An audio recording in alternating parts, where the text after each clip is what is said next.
Hello guys, it's me, Cody Cupid from Zero Dune Studios, and I'm back again with episode 3, I think, or 4 of my artist's struggles videos. Actually, yes, it's episode 4. I'm here with Candy Hickman, who is an art student in Tennessee, and I'm going to let her tell you a bit about herself before we start our interview. Hi everybody, I'm Candice or Candy, and I am an art student here at Nashville, Tennessee over at the Art Institute. I've been going for almost 4 years. I'm getting so close to graduating, which I'm super excited about. And I'm here with Cody, and I'm happy to answer all those questions.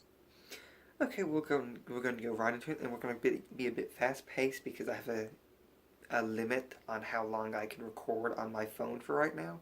I'm trying to fix that, and once I fix it, I'll let all of you know by making an hour-long video. Not really, but... Okay, Candice, what is your main focus in art? And, what's your main focus? Main focus, I want to do character design whenever I graduate, and which sucks because there's not very much animation companies here in Nashville, so I may have to move somewhere. But other than that, I would love to do character designing for like any company or even a comic book series or just anybody that does or needs somebody to do characters or something, because I would love to do it, or voicing. I get tongue-tied there, sorry. It's alright. Okay, what got you into art? What got you started drawing? Ever since I was very little, my grandmother told me that ever since I was able to hold a pencil, she was like, ever since you were little, you always sat in front of the TV and just drew whatever cartoon you were watching, because I always watched like the old PBS shows like Sagwa and all the other stuff and Blue's Clues, and I used to sit there and just draw the characters, and also like Nickelodeon and the old Cartoon Network. It just kind of stuck with me, and I was just so inspired by my TV shows growing up that I wanted to do something with that, and it just stuck with me.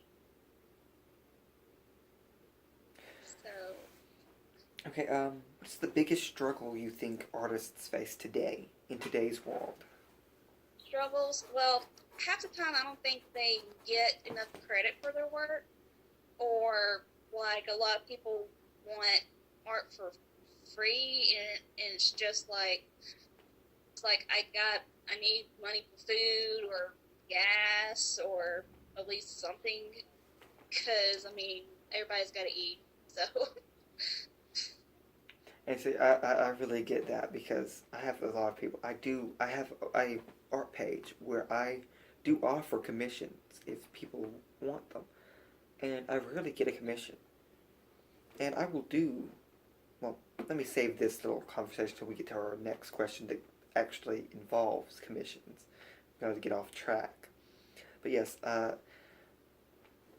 have noticed a lot lately that artists are almost kind of put down for being proud of their work, which I think is horrible. Especially Yeah. since I know how many hours I put into artwork sometimes. I can sit and draw for hours and hours just to get something simple. But it may look simple to someone else, but to me it's a 30-layer drawing that I did. Yeah. And just people just think that drawing's so easy. No, it takes lots and lots of practice. I mean, like I said, I've been drawing ever since I was little, and ever since I came here at the Art Institute, I'm just like, I never knew like these skills that I did then that I do now, because a lot of people, um, like you said, a lot of people don't know how hard it is for artists, and it is. And I mean, I go through struggles so much between classes and plus working 2 jobs just to like try to make a living. It's crazy. Exactly. It's like I've had no professional training in artwork. I've had no drawing classes, and I find it very difficult sometimes to do things that other artists find easy, because a lot of people think that if you have talent for drawing, that it's instantly easy, in that um, it's easy for you. You don't have to practice. But I practice and I practice. Like, I don't know if you've seen my signature cross, the cross that I designed. That's my cross. Mm-hmm. But it took 6 years to get that to where And it it is has a lot of today. ink. Exactly. And people think, oh, that's just, it is a very simplistic design. It is. And people think, oh, that's so easy to draw. And, you can draw one in like 5 minutes now. Like, but think about how long it took me to design it and get it to this point where I can sketch it and sketch a good looking one in 3 minutes. It takes a while. So, on to our next question. What is your opinion on doing like commission work and such as that for free or for experience and exposure? I honestly like to do commissions for people. I like their ideas, that what they come up with, or like something's like, oh, can you draw this character for me from this show in your style? I'm like, why, yeah, as long as you give me like, I usually charge like $15 for like my art prints when I do something, because I have my own little art page on Facebook, and I'm trying to get my word out there, which is another thing that is a struggle, trying to get your name out there, And it's because a like, lot of people are like, oh yeah, I'll go ahead and share your page and everything, or I'll like your stuff, but it's like, it would be a big help if you could like actually, like, hey, this person is an artist, and it'd be cool for them to like get their name out there for like stuff that they enjoy doing, because it might be something that you may want for your company or your studio or something like that, which is, like I said, it's a really big help for artists to like try to get their name out there, it's like our because a friend. lot of people. It's Go like our ahead. friend Chris said when a couple live streams ago. Um, how it costs him so much money to keep the Facebook page running, his website for his webcomics and all that running. It costs money, and people think, It does. oh yeah, it doesn't cost much to admin your Facebook page. I'm like, yes, it does. Yes, it does. And I always get people asking me to just draw them drawings for free, and like, oh yeah, could you draw this for me? I don't have any money to pay you, and it's just like, I don't mind doing commissions for friends and Yeah, for I, like I usually put, like, friends or family, but like if it's somebody that I don't really know personal, I'll be like, yeah, as long as you give me a little bit of something, because like I said, everybody has to eat, bills to pay, exactly. and all It's like that stuff. most of the time. I think they really, and I actually said this in my last episode, which when I interviewed Olivia, I will do like charity work. Like if someone's having a charity auction for artwork, I'll do stuff like that for free, and I'll draw things for my friends and family for free. But as an artist who, my art has to take a back burner for me to work and all that, so I can make money to live. Um, it gets really hard to keep up with artwork when I'm not getting paid for it. Like, Hmm. I make no money off my YouTube channel. I make no money off my Facebook page. I make no money off of anything dealing with my art right now. And people don't seem to realize that. So, let's move on to the next question. How did your family and loved ones react to you wanting to pursue artwork as your main career?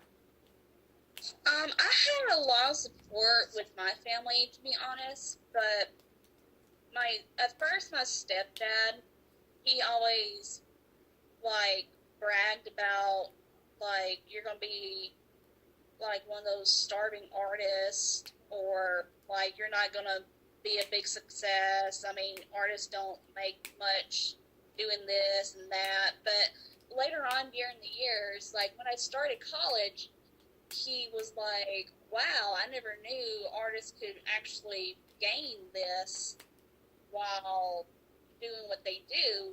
Like, it pretty much like put him wrong, which was kind of like a big shocker for him because, like, it did upset me for, like, words that he did say. I could get more into detail, but I know that we're kind of limited, sadly. So I'm just, like, throwing that out there.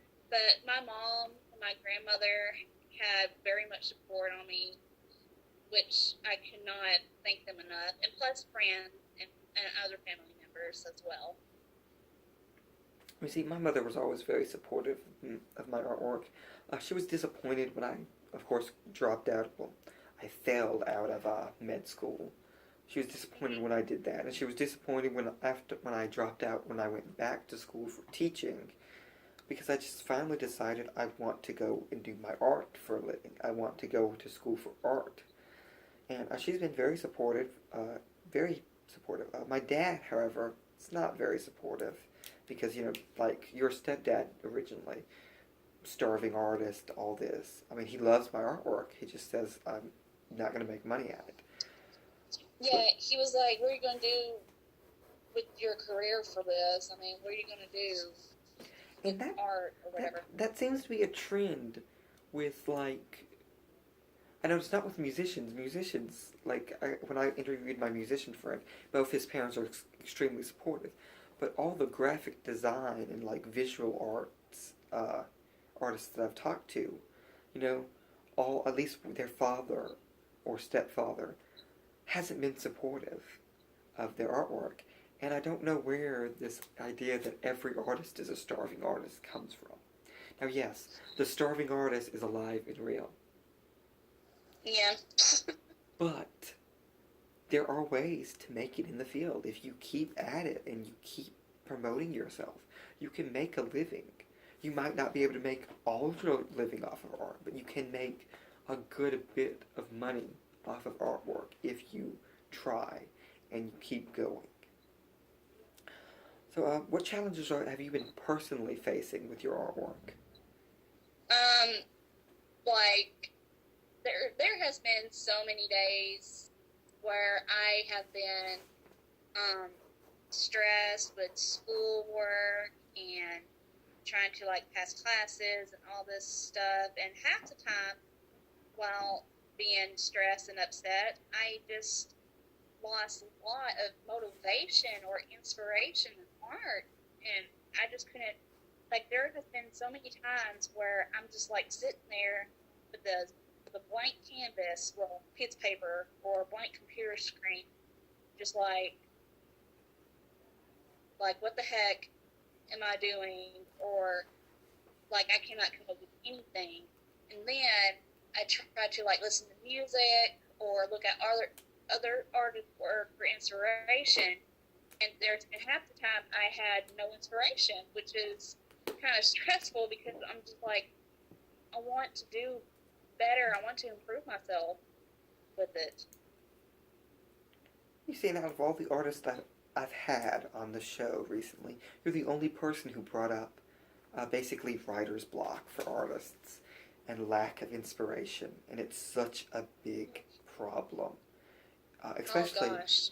I mean, I don't know how many times that I've just sketched the same cross over and over again because I couldn't think of anything else to draw, but I still needed to practice my line work and such. But I'll pick up a piece of paper and I won't have any inspiration. And it's one of the reasons I love going and looking at other artists' work, because it gives me inspiration to draw. It's like, that's really cool, and let me challenge myself to draw this. It's like when I do Flux Destiny fan art. Yeah. I challenge myself. I see something, I'm like, I want to draw that. And sometimes I copy it exactly. I take a picture of it and I look at it and I copy it exactly because it's a challenge to me. And a lack of inspiration, and that's one of the reasons I see, like, so many of my friends who were artists with me in high school they're not doing art anymore because they've lost that spark, that inspiration you need to do art. Like my twin, he's a great artist. We both learned how to draw together, and he's better than I am, and I can admit that. He's better usually with like anime and like really floral, like bright and like these crazy intricate designs, like stuff that I could probably do if I had enough time. But uh, I've noticed that he's drawing less and less, and I see less and less of his artwork because usually we text each other all of our artwork whenever we draw it. And I've seen he does it less and less. And the person who actually taught me how to draw, I don't think he ever draws anymore. I think he draws every once in a while, but it's sad to see good artists lose their inspiration. It is, because one of my cousins, he used to draw, I mean, he used to draw pretty good, actually, but then, like, I don't know what happened in high school and a little bit in middle school, but he just, like, lost a lot of inspiration in his art, and, like, later on, a couple of years later, he was like, I'm proud of you going for school and everything. I mean, I wish I could draw like you do, and blah, blah, blah. I just lost all inspiration. And I'm just like, you need to find something that inspires you and get back on track if you want to continue your artwork. Because I know you used to do very good while we were like younger, and I'm just like, I know things have been bumpy roads for you and also me as well, because, I mean, school is school no matter where you go. But still, I mean, you don't need to lose your inspiration in your artwork. You need to continue to get better. You need to continue working harder every day just to, like, improve your artwork. And yes, that's what I always try whenever I meet a young artist, is to tell them to never lose that spark.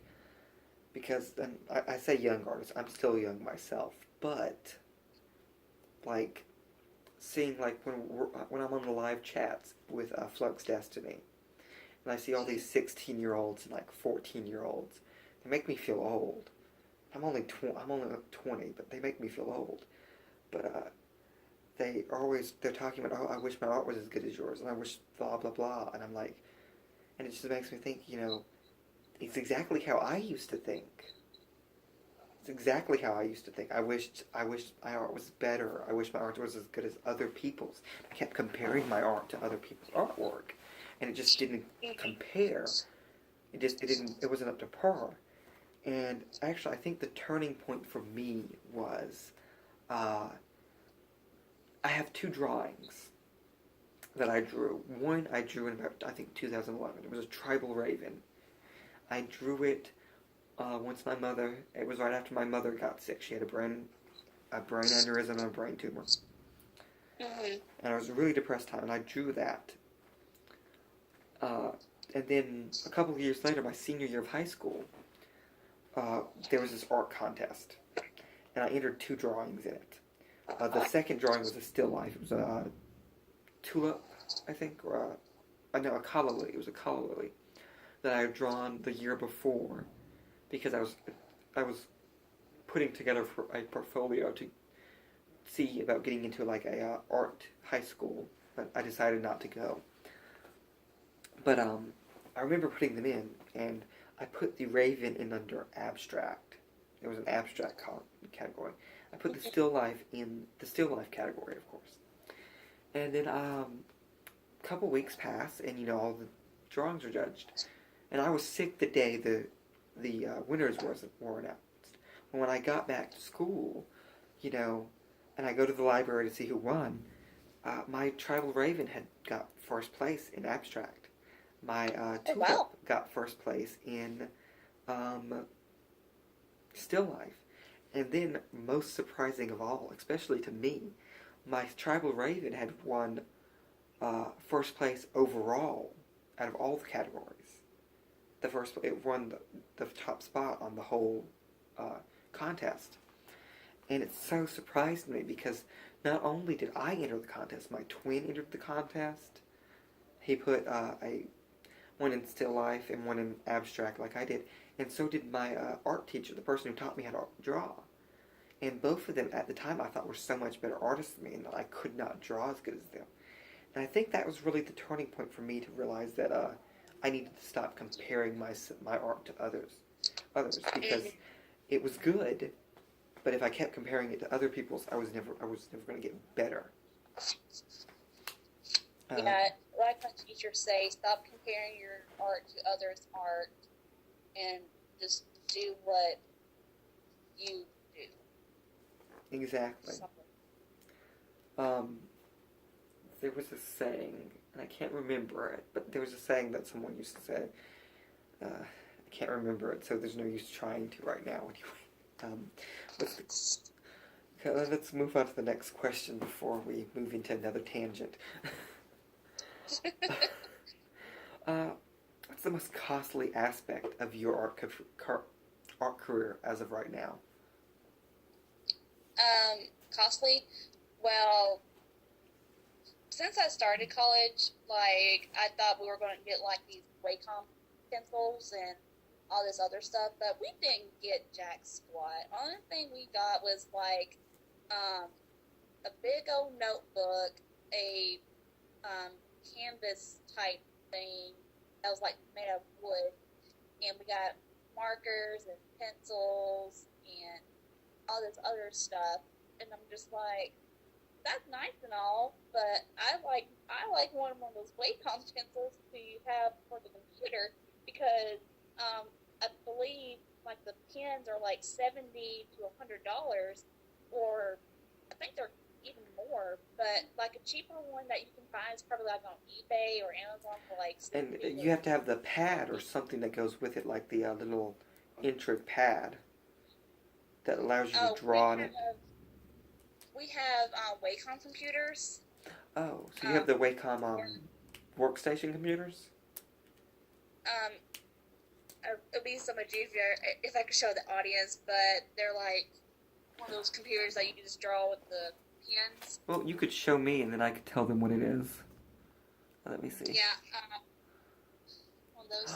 Oh, yeah, it's a Wacom Mobile Studio. They use Wacom Mobile Studio tablets, which those are one of the most top-of-the-line drawing tablets right now. Oh my gosh, they're so freaking expensive. It's crazy. Oh, yeah, they're like I would love to have computers. $3,000 is like the entry-level version, I think. Because I was looking into getting one, because I was like, oh my god, I love it. Because like my graphics tablet is an Android graphics tablet, which is not very good. I mean, it like, works, but I long to use full Adobe Photoshop CC. I long to. Oh gosh, yeah. I mean, this computer has so many programs. Like, there's Adobe Photoshop, After Pro, Premiere Pro, and all these other programs, which is really nice. It's free. It's free from here, but I know it's like a discount for students. Mm-hmm. There's a discount for Adobe. There's a discount for the subscription to Adobe CC for students. Yeah, but I would love one of these computers. I always have to come here to do it because I can't freaking afford these computers. I mean, like you said, it's like thousands and thousands of dollars. See, well, all I really want to get right now is a Wacom 13-inch HD like Chris has. Yeah, I try to draw. I mean, we have little tablets in the cage where we can like check in and out pens and headphones and all this other stuff, but I just do much better on the computer. I tried so much on the tablet, and I'm just like, mostly because, well, that and I didn't really practice a whole lot, but I do, but I didn't. But I'm just so used to the computer a lot better. Yeah, I could see that. Okay, let's try and figure out what question we were on. Okay, we just did number 7. Okay, what is your opinion? In your opinion, what is the biggest misconception about art, especially your field of art? I'm sorry, can you repeat that? You kind of cut off there. I'm sorry, what is your opinion, what is, in your opinion, the biggest misconception about your field of art? Misconception. that's something I really need to think about as well. Like, I know a lot of people kind of judge others and all this stuff, which is kind of silly. I mean, nobody is perfect. I mean, just do what you love to do and just keep at it. Just forget jerks. Just, like I said, just do what you love to do. Well, we can get to the last question. And that is, what's your advice to any young, aspiring artist out there who's just starting out? Well, I can't give advice like Chris does, but he is a huge inspiration in my life right now. But I say never give up on your dreams. Just do what you love. Always practice and practice. And if you can't get like this certain body shape or anything, just look at references. There's like Google Images and Pinterest. They have lots of pictures and stuff to like show you. And also YouTube. YouTube helps a lot as YouTube is well a great resource. There are thousands. There's been so many like bumps in the road where I'm just like, I want to learn how to do this, and there's like YouTube tutorials how to like draw, and I love watching speed art. And there's like many artists who I follow on YouTube, and a very few on Facebook, but not many. There's like at least 3 or 4 artists I follow on Facebook, and I just try to like get inspiration from them and YouTube tutorials and like TV shows. Just stuff to like inspire me more. And if you can't draw it straight down on the computer or whatever, just draw on paper first, because that's what I do half the time. Just draw it on paper and get it from the printer and just like trace over your artwork on the computer and just like edit it more and all that. Okay, well, guys. It helps. Okay, well, guys, we're at the end of our time, which unfortunately, hopefully I'll be able to get it to where we can do longer videos, and I'm looking into that. We were going to try to use that software that I had found some software to use, but I couldn't figure it out, and actually we tried to do this interview before, and it was like we were talking for like 20 minutes before we realized that the camera wasn't recording. They didn't get our voices. It was just like taking a bunch of pictures of us. It wasn't taking any recordings or anything. And I don't know why. I'm looking into that. But the first one was selfies. a bunch of selfies. I look fabulous in them. Well, guys, this was the 4th video of my Artist Struggle series. There's more to come. I have, I think, 2 to 3 more artists to interview, with the last one being Chris from Flux Destiny. And don't forget to like and subscribe to my channel, and go and look in the link in the description to my Facebook. Candice's YouTube and Facebook page will be linked in the description below as well. And of course, anything else she wants me to link in there. And guys, you can comment any questions you want to add for the later interviews, and you can ask your questions of me. And yeah, that's it. Everyone have a great night or day, depending on what time you're watching this video. Bye, guys, and come back and watch more of this series later.